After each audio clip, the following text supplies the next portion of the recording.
Hello everyone, welcome back to another video, and today we're going to be talking about the upcoming maintenance that features Summer Treasure Part 2 that's happening on the 29th. Let me just start off by saying I freaking called this.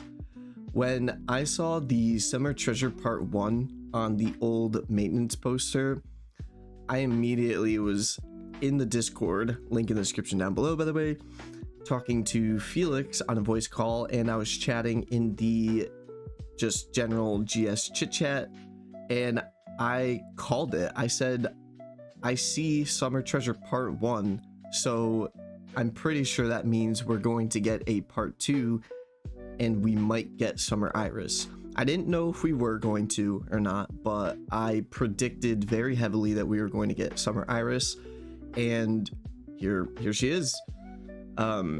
So there is not a whole lot to go over with this maintenance. It's mainly just the unit release plus a summer equipment banner finally, and then the Shrine of Saga City is, I'm pretty sure how you pronounce it, opens up, which is like a new Nova Crest Palace, I'm pretty sure, and it introduces the Beacon Stones and the Burst Cores. So if you don't know, a couple weeks ago there was a live stream that introduced the Beacon Stones and the Burst Cores, and what they do is the Beacon Stones last for 30 minutes and increases your percentage by an unknown amount to get higher tier crests.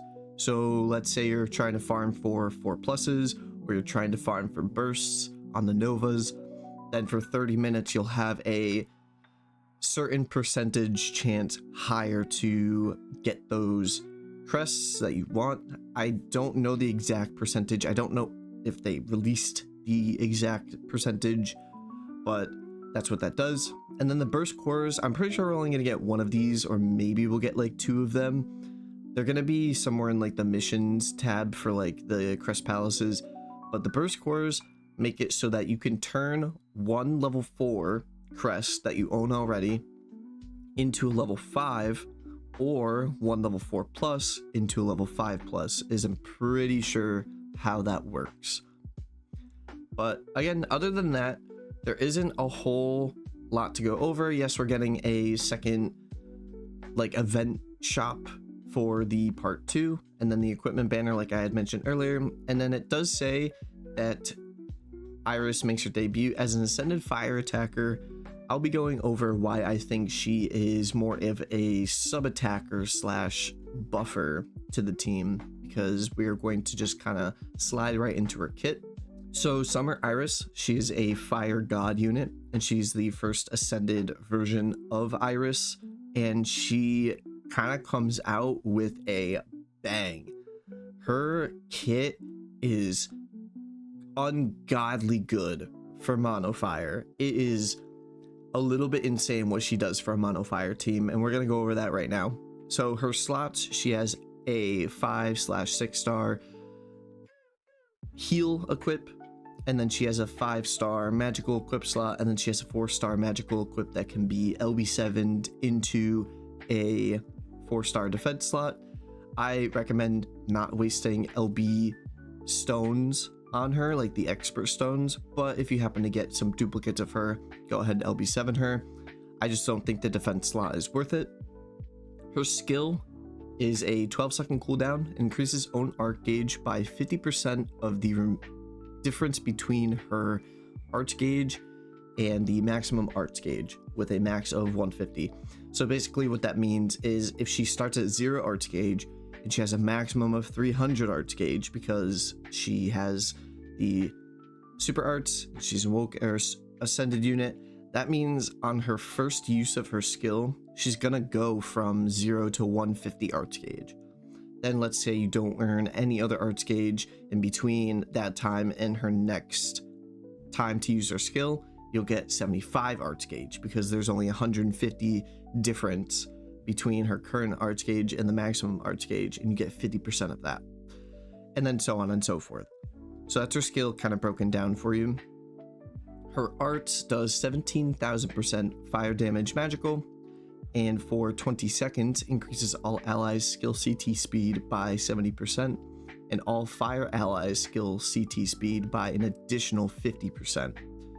Her True Arts does 60,000% fire damage magical, and for 25 seconds reduces enemies' magical resistance by 80%, which is pretty good. Her Super Arts does 150,000% fire damage magical. For 7 seconds increases all fire allies arts gauge by 10, which is insane. And for 15 seconds increases all allies arts damage based on how high this unit's current HP is, with a max of 250%. So basically this means if Summer Iris is at 100% HP, so like full HP, hasn't had like an ounce of it lost, and you use her Super Arts, everyone on the team, regardless if they're a fire unit or not, gets a 250% damage buff to their arts, which is freaking insane, to be honest. And then her passives are also pretty damn good too. It increases all allies damage resistance by 15%, and all fire allies damage resistance by an additional 15%. So basically this just means the team gets a flat 15% damage res buff just for having her on the team, and then fire units get a 30% damage res buff just for having her on the team. And then her other passives increase damage during break by 20%, and then increases damage against giant bosses by 30%. In terms of her kit, she's damn good. For Mono Fire, she is a must-have. She's actually key to Mono Fire. In JP, I think she's part of the meta team that you have to have her on the team to make it kind of work. In terms of non-Mono Fire team, however, she is still pretty damn good because of her Super Arts 250%, damage buff to the entire team, and like her passives are pretty good, her arts is pretty good, and her skills pretty good. The only thing that kind of lacks here is her True Arts a little bit. So she's still good for non-Mono Fire teams. You just kind of shut down 25% of her kit, but the other 75% of her kit is still really freaking good. So in terms of summoning on this unit, if you have a good Mono Fire team and you are missing Summer Iris, go in for this unit. Do the Alp, do the crystals, do whatever you want to try to get this unit. That's what I'm going to be trying to do. I have been waiting so long for this unit to come out because she got released in JP like 1 or 2 years ago, and I saw her and I was like, I need her on my team for Mono Fire. If you don't have a good Mono Fire team, however, or you're like so new that you probably won't benefit from her that much, I'd say just do your 1 free multi and then maybe chuck like 5 and 7,000 Alk at her if she gets an Alk banner. We don't know if she's getting an Alk banner yet, but yeah, I'd say she's definitely worth it if you have the team for her. She's like 1,000% worth it.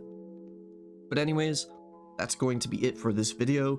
Again, I do want to shout out the Discord in the description down below. We've been getting a lot of new people, and I want to continue to see the community grow and become more active. So I'd really appreciate it if you at least stopped by, checked it out, and if you end up staying, great. If you check it out and decide you don't want to, great. But without further ado, that's going to be the end of the video, and I will see you all in the next video. Later.